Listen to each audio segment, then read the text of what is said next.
So you kind of went from making millions of dollars to losing it and then doing the same thing again. At what point during that period of time did you start talking about that?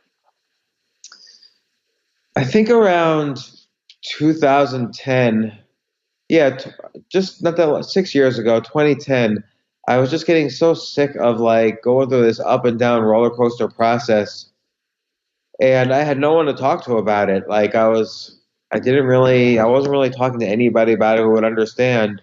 So I just decided I was going to write about it and talk about it with everyone. And at the time, I had been writing already for about 8 years to the financial world. I was more of like a financial writer initially.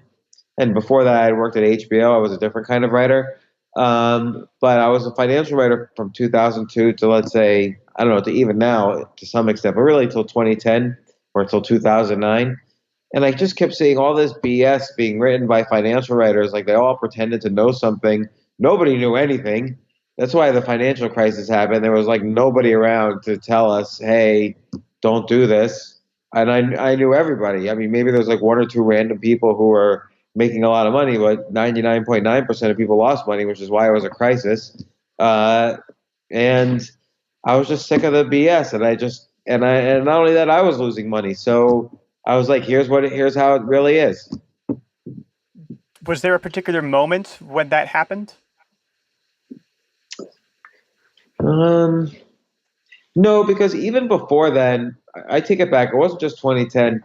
Even before then, I was writing a column for the print Financial Times, the London-based Financial Times, and I was pretty honest in that column. Although, most people, nobody reads the newspaper, the print newspaper, so nobody ever read that column. But I was already starting to be, to state my opinions and state the reality, even in 2000. I started that column in 2004. So what do you think there was any period of time where maybe you were having thoughts about these things, about writing about these things, and then you held yourself back and didn't do that writing? No, I honestly don't think there was. I mean, if you had asked me in 2005, would I have written about a day or a year when I lost $1 million?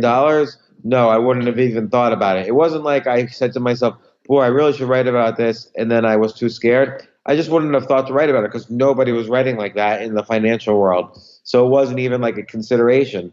But once I decided that, oh my God, this whole entire world is filled with BS, I decided, okay, no problem. I'm just going to start writing about this stuff because this is the truth and people should know what the truth is.